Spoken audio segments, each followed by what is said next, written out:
to welcome Chaplain Anthony Baker to give the invocation. Good afternoon, let us pray. Gracious and Almighty God, in humility we lift our hearts in gratitude and praise for this special occasion when that every good and perfect gift comes from you, the Father of lights, from whom there is no variation or shadow of turning. We thank you for our nation's military. In the United States of America, not merely a geographic place, but an idea. A land where men and women of all creed and stripe can unite in their shared values, dream big and boldly, and achieve those dreams for who they are as individuals and the content of their character. Even now, some among us are living out dreams imagined years ago. We are especially grateful for the leadership of our military, from the highest ranks and the newest service members still bravely in the roots, for a granted wisdom and unwavering resolve to Secretary Hegseth and our entire military team. For ours shall never be withholden to his souls, who know neither victory nor defeat. So God bless us as we give, serve, protect, our call of duty on repeat, until complete, and we stand with thee. God, prepare us as we brace for war, pray for peace, using our spirit, mind, and strength so that evil and malice may cease. Through years and months and weeks, always with our eyes fixed upon the Prince of Peace. So Lord, protect us as we continue to go page grade, underway on a ship, plane, truck, or some other way. Lord, maybe we'll stop, but we know it's not today. For the mission beckons, so dangerous dark to be, and our promises that we have to keep, and miles and miles and miles to go before we sleep. Father, bless us as we continue to uphold our promise to our country and to each other. For it's in the Father, Son, and Spirit, I pray. And all God's people say, Ladies and gentlemen, please be seated. All right, General, over to you. Oh, wow. Good afternoon, United States African Command. I heard some hoorahs, I heard some hoos, I heard some hey dudes. That's all right. That's good. It's good because it's a special occasion today. Now, before I do a formal introduction to the Honorable Pete Hegseth, we're going to acknowledge those that within this command have been shooting well above the mark, but they did hit the target. All the things they do in execution of their duties. The epitome of excellence. To do that and have our President being honored by having the Secretary of Defense here is outstanding. Well, I'm told that I have to rile the crowd. Is that right? Yes, sir. I have to rile the crowd? How do I do that? I don't want to do the AFRICOM shuffle today. I don't want to do the, remember we used to do push-ups, right? But, you know, usually I come in here, and you guys see me humping every morning with my big pack, and I'm always coming on duty, walking like Common McGovern, you know? Not do that every day. Proud of my fitness. But I was humbled today. I was humbled today because, you know, I told the Secretary I every time I do that because the only reason I do that in a proud way is because I hit the leaderboard. Only 3 people in the room, but I still hit the leaderboard. Peloton. So I was pretty proud, but then I was humbled. Because when I told the Secretary that, he wasn't impressed. I said, Secretary, what did you do? Mind you, he landed at 01:30 last night, and we still did PT. He said, General Langer, I did PT with the 10. Oh, the Secretary did PT with 10 guys. He said, no, I did it with 10 group, Special Forces Airborne. Also, there were Marines there, and also there were other Special Forces there. So that humbled me. So I no longer walk like a common governor, all loud and proud. I was now walking like Pastor Holmes.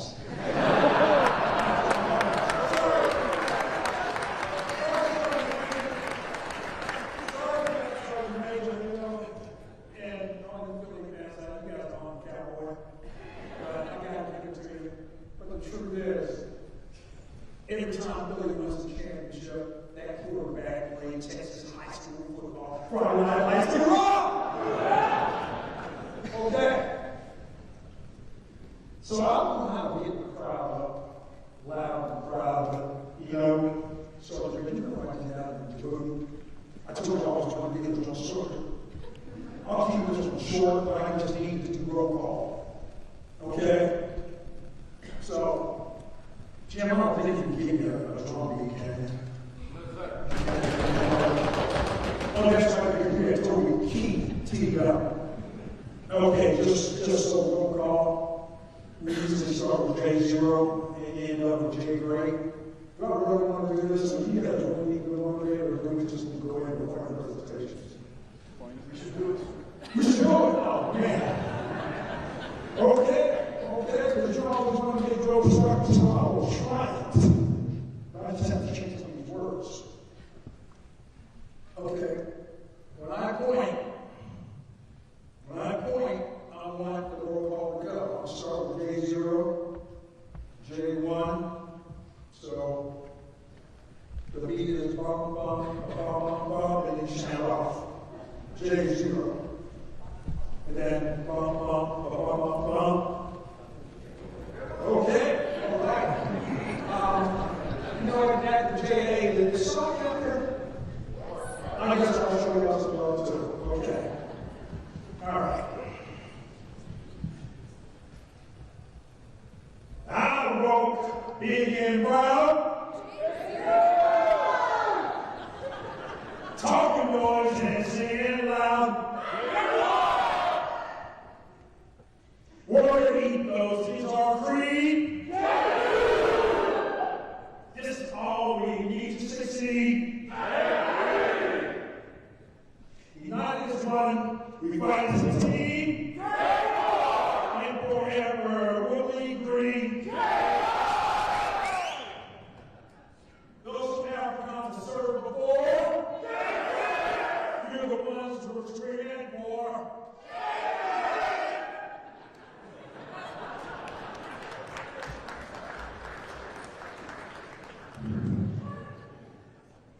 AFRICOM stood the test.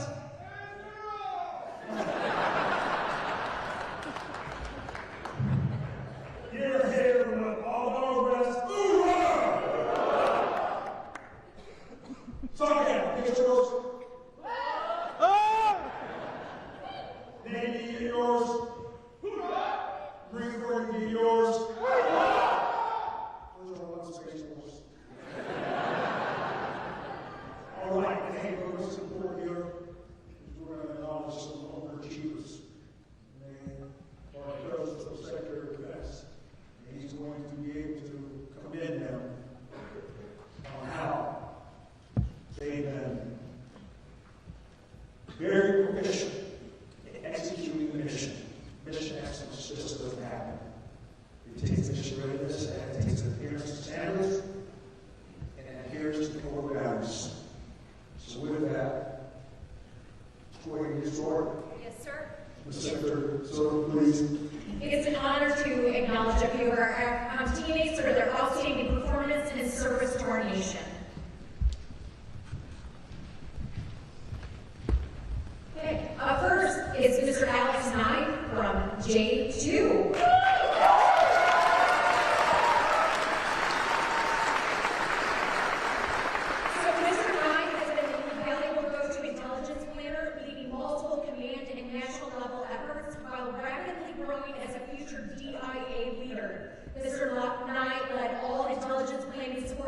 To monitor, exploit, and counter PRC activities in the U.S. AFRICOM AOR.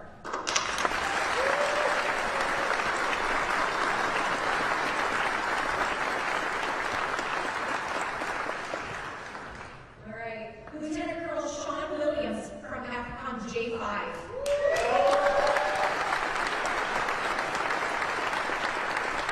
Lieutenant Colonel Williams demonstrated outstanding leadership as the Joint Planning Team lead for the West Africa Strategic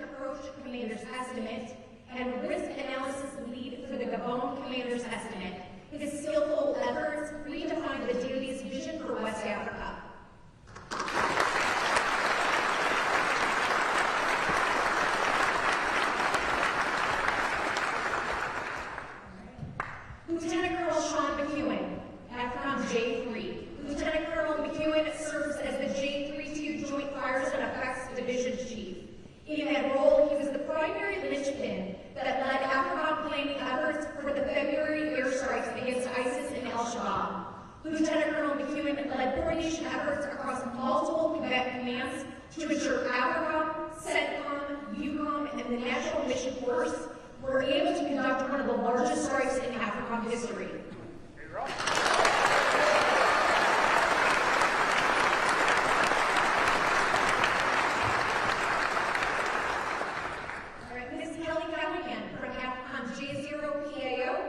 Ms. Callahan, in her role as the AFRICOM Media Chief, enabled strategic communication by the National Command Authority for the recent strike and ISIS terrorists. Her knowledge and her expert knowledge of public affairs operations enabled seamless release of information by the President of the United States. The expert execution of this work continues to have ripple effects in the AFRICOM AOR.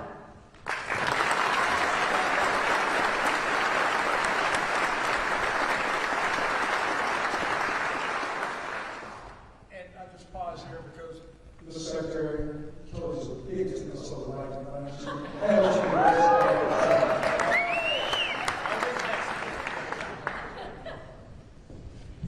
And finally, Major Stephen Sherman, Special Operations Command Africa. Major Sherman played a critical role in the recent precision airstrikes that generated lethal effects in the fight against ISIS and Al-Shabaab. He was responsible for the intelligence and operational coordination amongst multiple entities that resulted in the neutralization of key ISIS leaders. By degrading their operational capabilities, America's homeland is better protected against those who wish to bring us harm.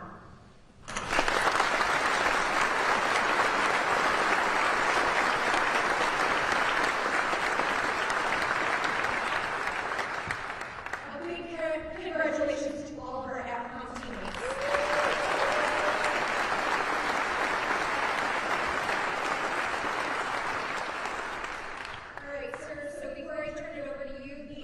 Pete Hegseth is the 29th Secretary of Defense.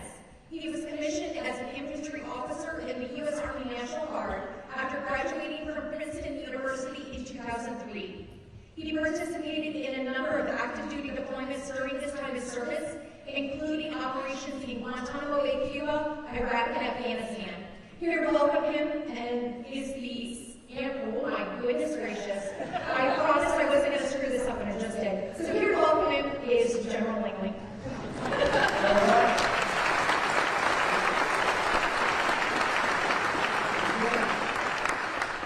Absolutely honored today. Mr. Secretary, I'll just tell you, we saw your message before we read it, and AFRICOM, across AFRICOM, and all the components were in line. We demonstrated lethality. We know that because I'm sure that the enemy and those mountains understand it as well. Peace through strength.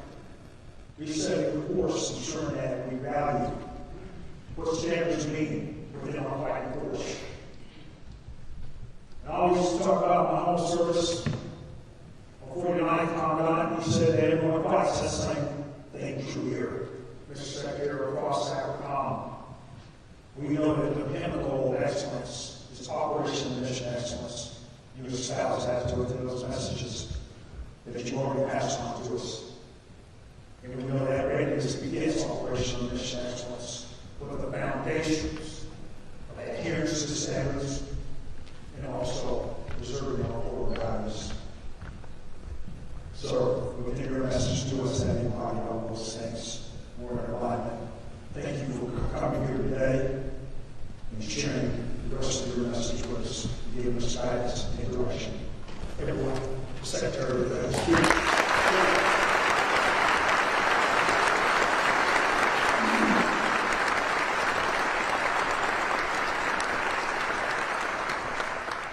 I very much appreciate that. Bring it down a little bit. You sort of misrepresented this morning's PT session. I definitely did not come in bragging about my performance. I said, let's do PT while we're on the road with the troops. And then you ambushed me with 10th group.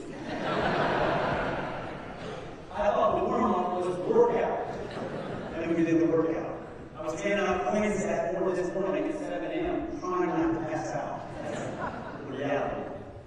Thank you so much for the warm-up, for everything you do for the troops. It's an absolute honor to be here on behalf of our Commander-in-Chief as well, Donald Trump. I want to thank you for all that you and your family do in many cases, from husbands and wives, from neighbors, from churches, from schools, from kids. You are the front line of our nation, whether our nation always knows it or not. And I've had the opportunity to see that at Pentagon and out here today. And frankly, I spent most of my life in uniform trying to get as far away from the flagpole as possible. And somehow now I am the flagpole. So I try not to bring that here. I try to get an understanding exactly what's happening in the field, and I'm grateful. And the gentleman mentioned it. We're going to put America first, and we want to reestablish peace through strength. And from my perspective, it comes down to, in a lot of levels, back to basics. Reinforcing standards, reinforcing readiness, reinforcing war fighting, lethality, and accountability across our formations. From the lowest private to the top of the Joint Chiefs. The expectation is we live by what we say we're going to do, and we drive it throughout the force. And that's things as little as grooming standards and physical fitness standards and training standards, all the way up to how we execute sophisticated missions like happened on February 1st, or how we wind down wars. All of those things matter, and all of them contribute to the reality and perception of the force that we protect to the world. And so when I stepped into this role, the first thing President Trump asked me to do, he said, I want you to reestablish war fighting as the core tenet of the Pentagon. That's our job. There's a lot of other things a lot of politicians want to do. There's a lot of nice things that we can do in the world for other people. And I hope other departments of government do those things very well. Our job is to deter conflict and, if necessary, defeat our enemy and bring our troops home with a clear mission. That's our job. And our job is to be so good at it that no one wants to take us on. But when we do it, we close with and destroy the enemy with maximum lethality, with overwhelming combat power.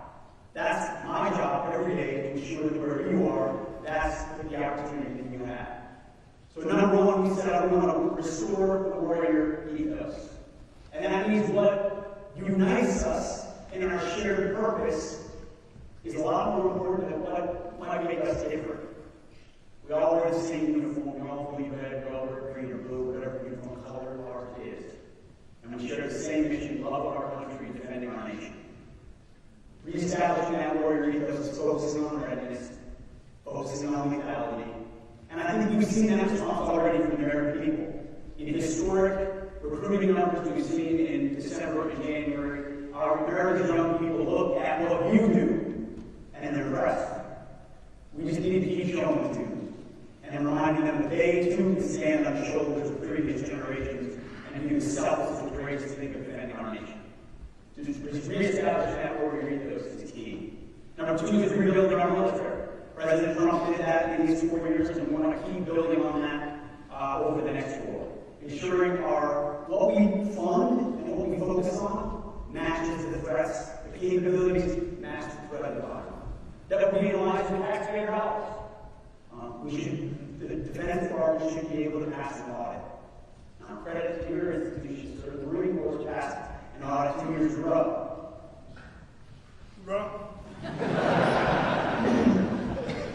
Every single force, every single program should not be able to do the same. Our goal is to do it in 4 years. I hope we do it sooner.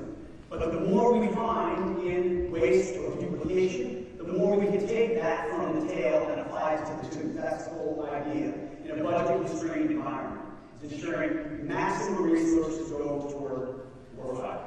And we're committed to doing just that. When you get streamlined acquisitions, you got to make sure you learn from conflicts in Ukraine and the technologies that need to be rapidly fielded and are commercially available and need to be provided to warfighters right now. Same with larger weapon systems, making sure that we're investing in those that we're going to need for the fight 5, 10, 15 years in the future. That's our job. I don't have the answers to all those things, but there's a lot of smart, capable people out there who we hired and we're going to hire to aggressively get after those capabilities. And the president is, I've heard it from his ears, just heard from his ears.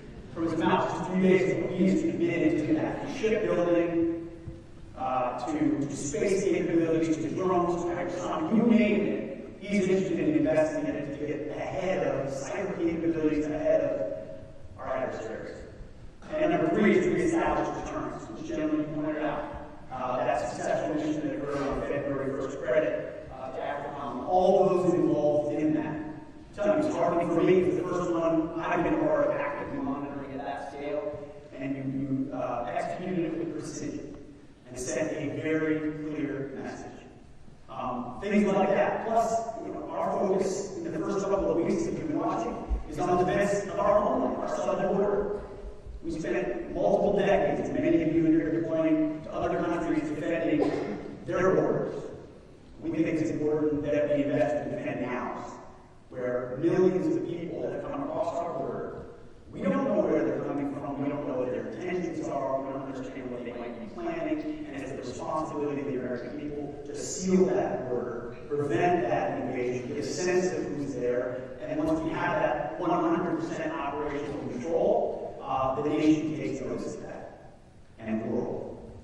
That's a priority, Mr. President. As is identifying threats around the world, especially the Communist Chinese, and orienting properly in that direction. We have people want to say near-peer, but we look at it as close to a peer adversary with not just regional, but global ambitions. And if the future of the globe is run by the Communist Chinese, the world looks very, very different. The strength of the American military is to set the tone in many ways of what kind of future your kids, our grandkids live in. That's our responsibility. But it's also something that we can't do alone. And so it's our allies and partners across the globe have to step up along with us, and we have to be willing to invest in them, which is exactly what AFRICOM is doing in AFRICOM, finding our allies and trying to empower them. Same goes to Europe, as it pertains to the fight in Ukraine and our NATO allies, and likewise in the South, in the Indo-Pacific. We have to look for those allies, those model allies, stand behind them and empower them. So it's back to basics. It's pretty simple principles. And it's, the Pentagon so far is driving that culture change, which I know has led to a lot of change in a short period of time. And your command has seen that, so a lot of others. And I have a great deal of respect for the manner in which our uniformed class have recognized, whether it's executive orders or even directives, and said, hey, we're going to salute and go execute. We also recognize in your formations, in your families, in your communities, it can lead to a lot of change or uncertainty. And I just want to foot stomp or emphasize that when it comes to things we've seen, like reversing DEI, things like that, that to me again is about getting back to basics. We're going to treat every single person, regardless of their background or their gender or where they came from or the color of their skin, the exact same, with respect, with dignity, fairness, and equality. There's a big difference between equity and equality. Equality has been a bedrock of our military for quite some time, the forerunner of racial integration in this country. We should be damn proud of that, and we should continue to live that way. That's the message that we want coming out of the changes that are made. Help me out. E pluribus unum. I need to drink water. Out of many, one. E pluribus unum. Out of many, one. If there's one institution that represents that perspective, it's the United States military. We are all very different. We all come from very different places. But we have a shared common mission. And together, that makes us a powerful fighting force. I want to emphasize those similarities and not emphasize our differences, which are glaring out in society where they're laid bare before us. So we're going to, in every way, come alongside you to make sure, as the President said in his inaugural address, merit-based and colorblind. Merit-based and colorblind. For the best and the brightest of this institution and others, we want to reward and promote, recognize and showcase up here. And if you're an underperformer, then there might be a different profession for you. But ultimately, it's about standards and maintaining them from junior enlisted to NCOs to officers. It doesn't matter. But mostly,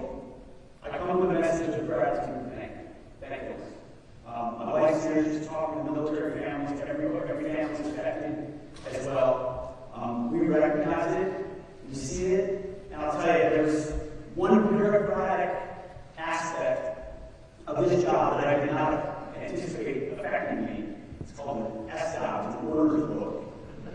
You guys remember? I was just waiting before I started. It's the process by which orders are cut for anybody going overseas or deployments or mobilizations. And I sat down for the first time. It was a pretty standard process. And it was an empty time, I think 450 people. And you looked at the 270-day orders, I believe it was, the location. And all I could think about was the first time I got orders to go somewhere. And you cling to that date, wonder if that date's firm, is it going to move, could it move, what's my mission, how clear is it, who am I replacing, all the things that go through your head, how's this going to affect my family, if I'm in the reserves or the guard, how's it going to affect my job, everything that comes with that, and the serious, incredible, awesome, humbling responsibility that comes with being on this side of that. And I just want to tell you, your families, at every level, we take that to the deepest amount of seriousness as possible. Every one of those members is a human being in America who signed up to defend this nation. And I know on behalf of the President, he wants peace, seeks peace in every way. And if men and women have to be deployed in pursuit of peace, it will be for clear, decisive objectives that are meant to pursue American key and core American national security interests. That's our pledge to you. As far-flung as you may be, to stay laser-focused on that on behalf of the American people. So, thank you. This is a town hall. There's a lot of people. So I don't know if we're going to get to questions from everybody, but I want to open it up. I will note we're going to allow the cameras to stay in here because we kind of made this pledge that we want the American people to be able to see the interaction. None of the questions have been pre-screened. But we're not going to turn the cameras toward you. So don't feel like your face is going to be on camera. If you have a question you want to ask, it makes you uncomfortable, go ahead and ask it. But I just wanted to note that from the start. Does anyone have a question? So we do have a couple of microphone runners, if you could stand up. And then, sir, we're going to start on the left-hand side, on your left-hand side, and run over there, and then we'll move to the right. So, sir, if you could find one of the next stands over here. All right, over there, sir. Well, my name is Elise Campbell. I'm the Public Affairs College Chief for New York. You know, for quite some time that our adversaries prefer to engage in the information space in phases 0 and 1 with the intent of preventing the U.S. from ever getting to phase 3 operations.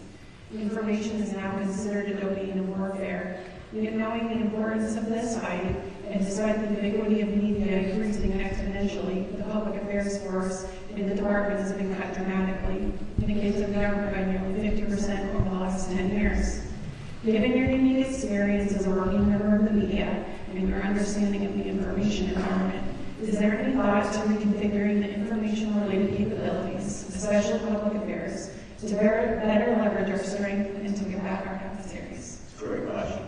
And one we have thought a good deal about and will think even more about. You're right, when I was working at Fox, in many ways I saw myself, not officially, used to be in the military, but as an information warrior. That's what I did. I take a particular point of view. That point of view influences people in a certain sphere, and could be a bit more likely to support or not support anything in particular. The same pertains to public affairs. I never looked at the actual staffing. I was not aware of that, so that's something that's now on my radar and for our public affairs team to look at. But it's one of the tools we wield. Our ability to communicate faster than the other side, or getting around, sorry to the press here, getting around media that may not want to tell that same story, our own and others, is a very important thing. That battlefield has been flattened a great deal because of social media, the ability to reach people immediately with information. I think a lot of the traditional public affairs approaches can be too bureaucratic, too static, too late, not giving enough latitude to frontline formations to message properly around what they're doing. We have those who did a 10-day pause at the beginning. We saw that. Probably frustrating. That was to get our arms around how we communicate as a joint force, and also say, okay, let's focus on the basics as we move back out into our formations. But we want to get even more strategic to the lowest possible level. then you understand commander's intent. And underneath commander's intent, that's underneath that are all the objectives that you have, and they need to be communicated quickly. That also means mistakes are going to be made. No one communicates perfectly. First and foremost example right here. You're going to make mistakes, you're going to phrase things incorrectly. That's the kind of latitude that we're going to want to provide in order to win that information. And I know the African continent, we talked about the continent, that's a big part of the battle going on, is the information operations and adversaries who wield that very effectively spend a ton of money on it on the local population in ways that we have yet to match. So I do think there are changes that need to be made to more rapidly field messaging that's advantageous to us, and we're going to look for that. Because we have a really good story to tell. We're on the right side of the vast majority of issues. We just have to be able and willing to tell. It's a very good question. Thank you. So we're going to go over here to the right first, and then head over to Sir, Colonel Tony Castro, I'm the senior guard advisor at AFRICOM. First, I'd like to say it's great seeing our resident and very confident. Thank you. But one of the tools in your toolkit, sir, is the state partnership program. And The what program? the state partnership program. And for the 54 state circuit courts in DC partner with nations. Right now, statute says it's limited to mil-to-mil engagements, military to military. They cannot fund civilian to civilian engagements. Would you be open to helping change that statute where we could actually nation build in Africa like we need to be using everything that we have? My answer to you would be maybe. As I kind of mentioned up front, I think there are ways in which this department is attempting to nation build and do things that are outside the scope of what the military should do, which is deter enemies and to break things and defeat adversaries. We've got a State Department, we've got other aspects that do certain things. But where, it was one of the hardships, I would guess, that my former home state of Minnesota, probably partners with Norway. Is that correct? I'm 100% Norwegian, that makes sense. So you've got these partners where you can more robustly provide military support through civilian channels. I think that's something we should be open to. But if it's civilian through the Department of Defense, there might be a better avenue by which to do that. But thinking creatively about how to boost military capabilities amongst our allies is a huge way for us to multiply. And so be open to ideas, but I also don't want to we've been very clear about trying to stay focused on the military. There's so many places where even our mil-to-mil relationships are lacking that we can be investing in them to create partnerships for internal defense and other security force assistance that we need to be doing that we're currently doing. Thank you for the question. So we're going to go to Pat, and then there's a question just behind you. So Pat, over to you. Commander Robert Ryan, J5. Mr. Secretary, welcome to AFRICOM. One of your predecessors once told the congressional panel, if you don't fund the State Department fully, 95 more ammunition. You direct the department to focus on legality and deterrence.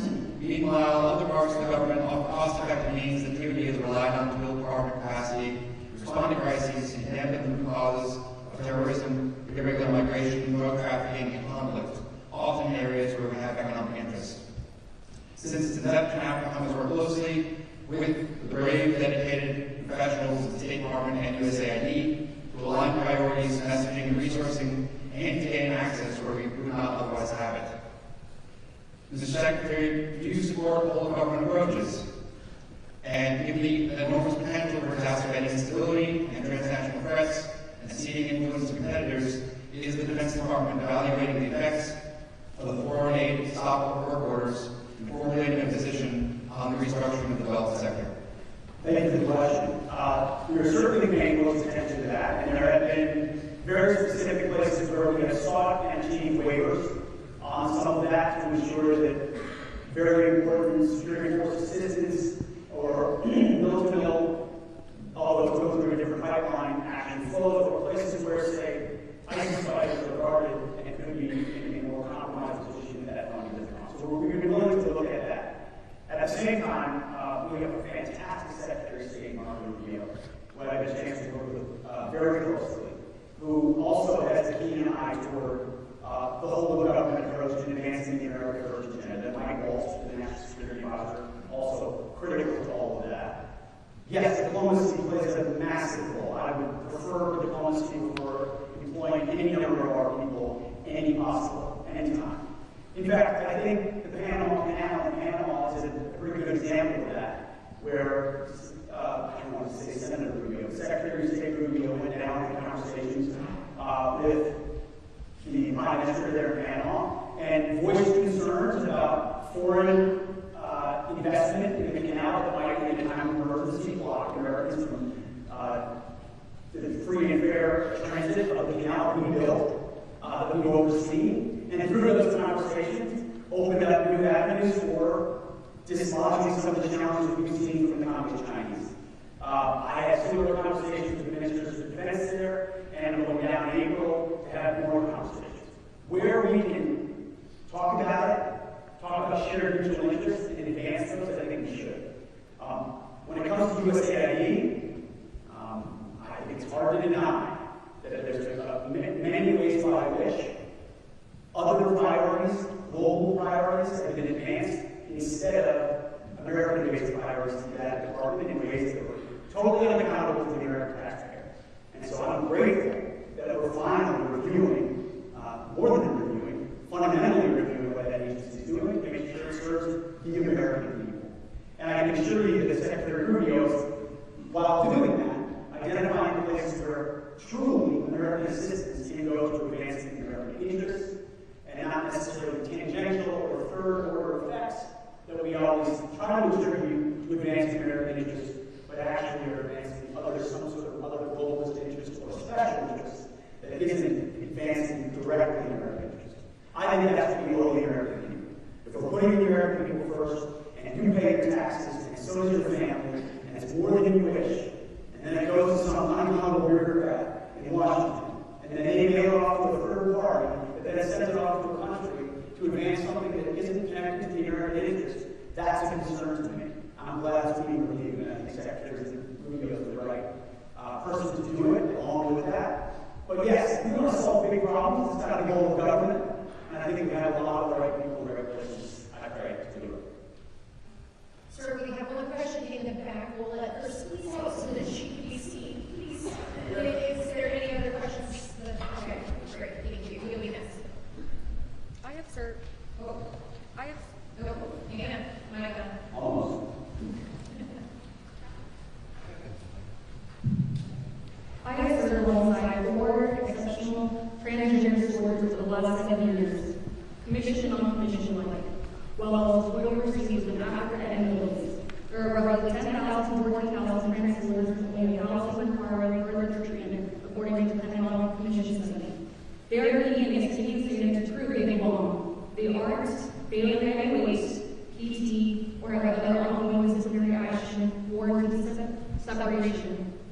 I do understand how making these service members who are equally protected under the law to serve their country less than anyone else should be made to feel second-class citizens, disqualified and/or discharged from our forces.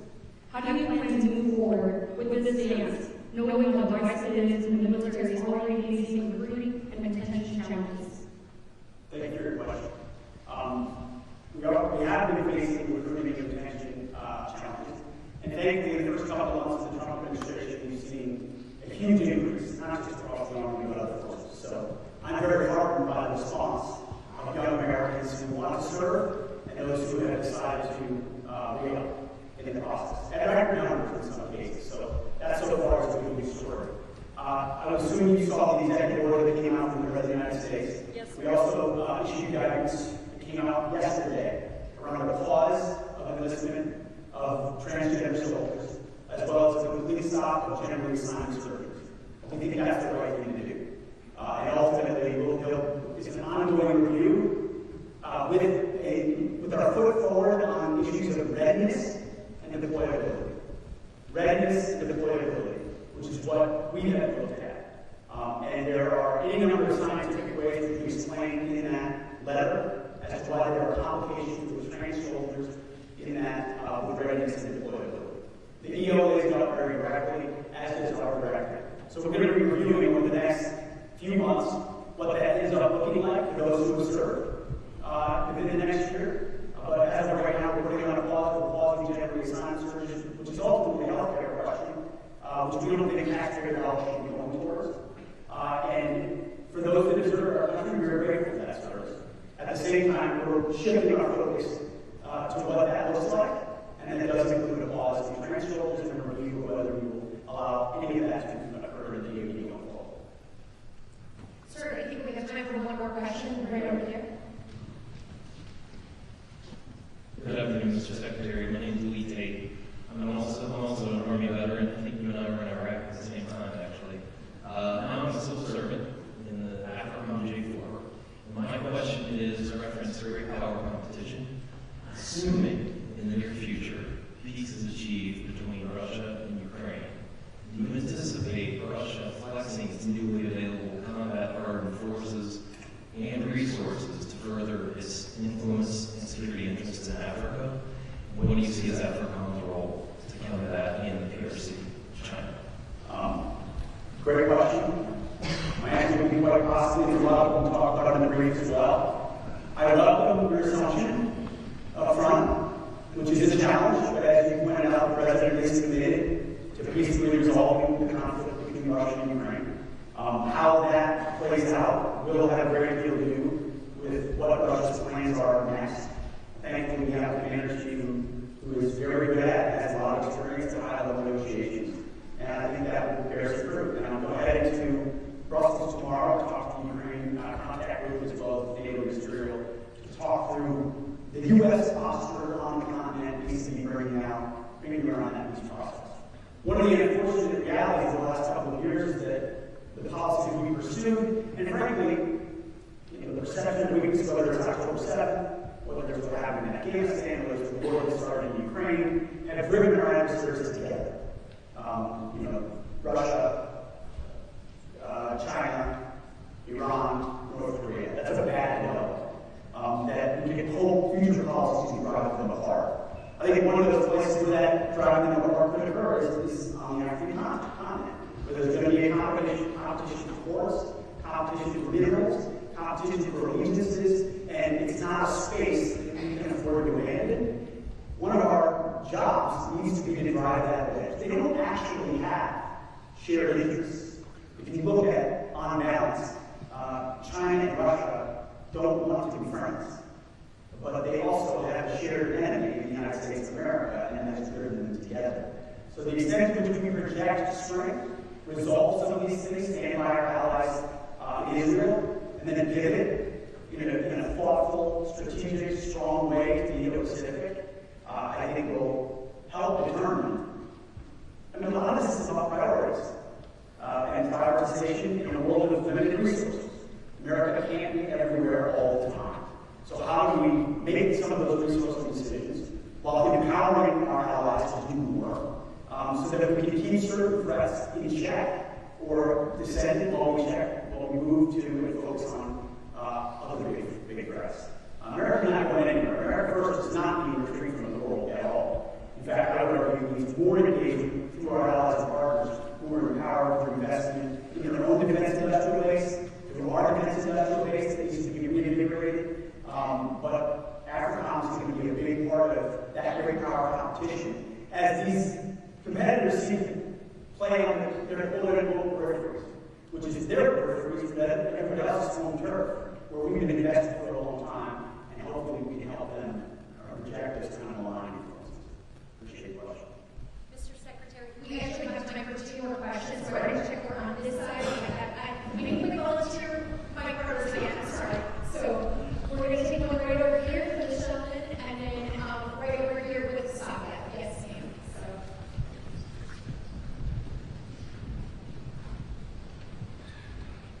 First, congratulations on your assignment. Thanks, sir.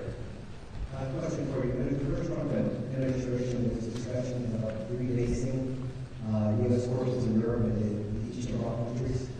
Is this something that's still under consideration? Say that one more time, sorry.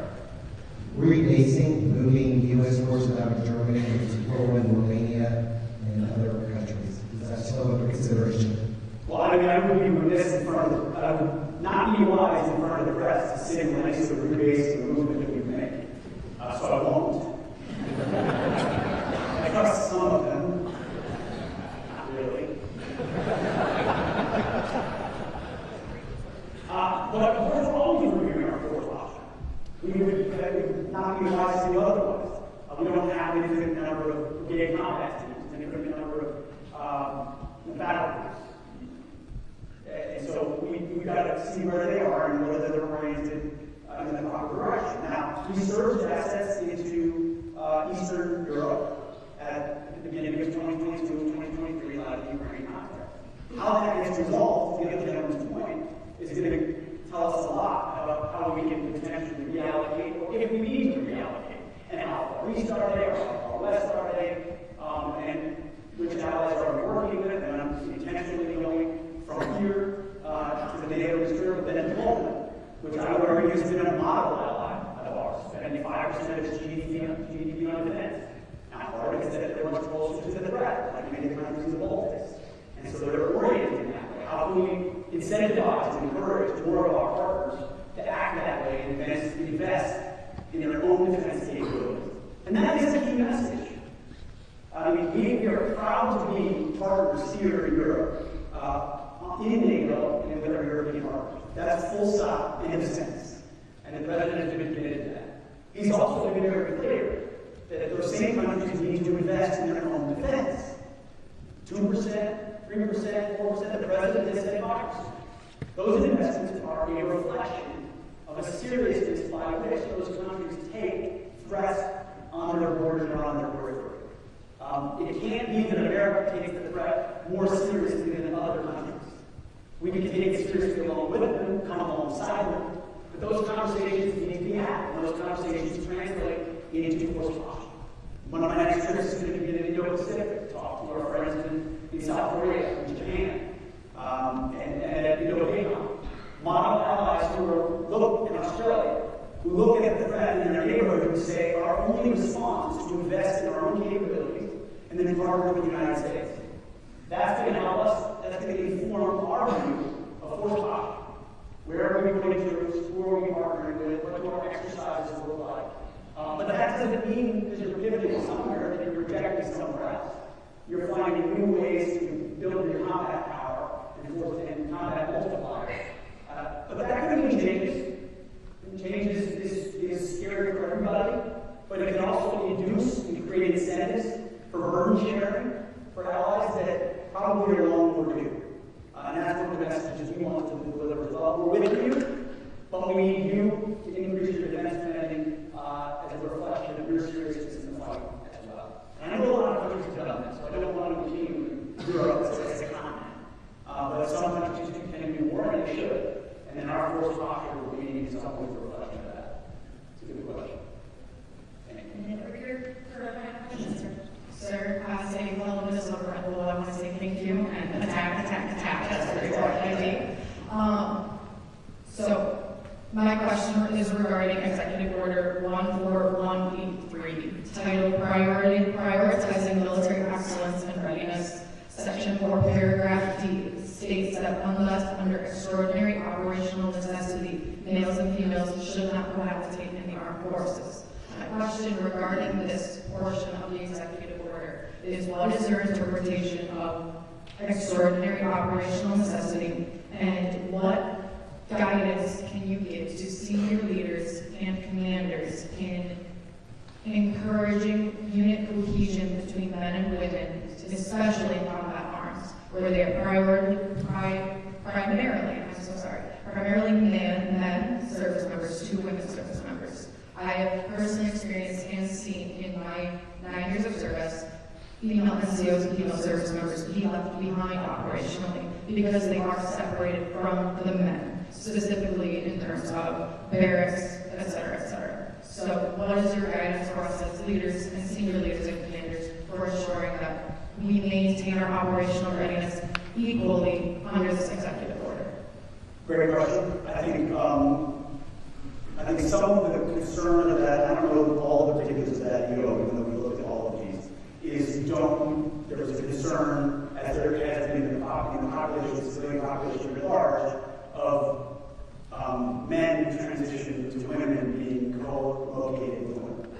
concern of that. And the examples by which that has been a problem. And we know that was part of the policy of the United States military, and if you have those situations, that creates even further challenges.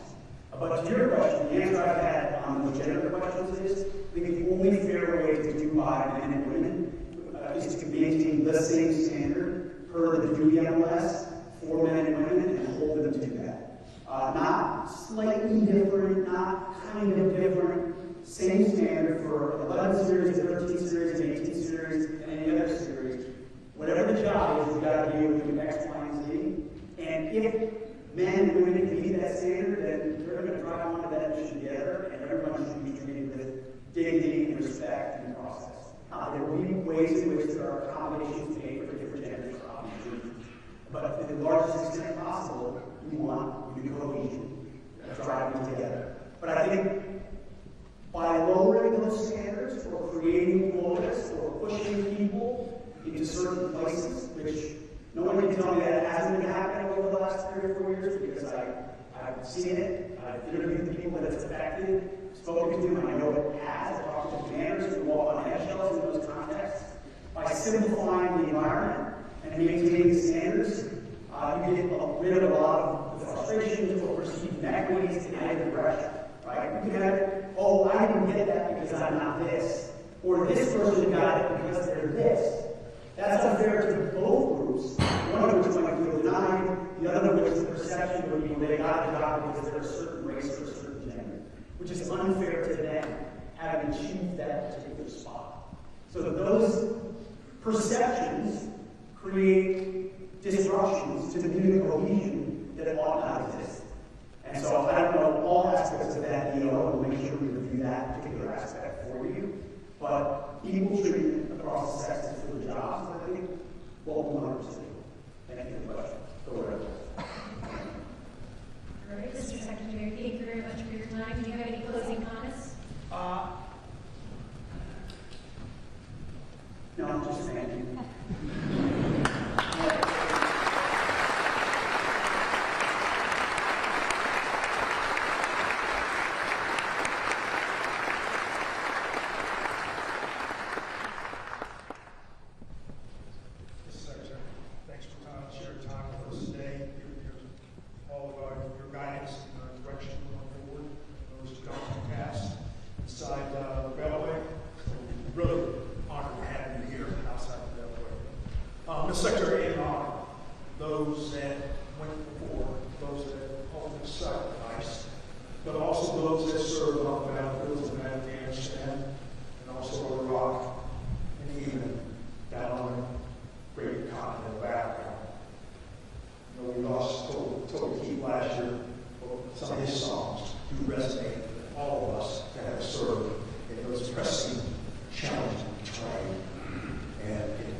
Ladies and gentlemen, please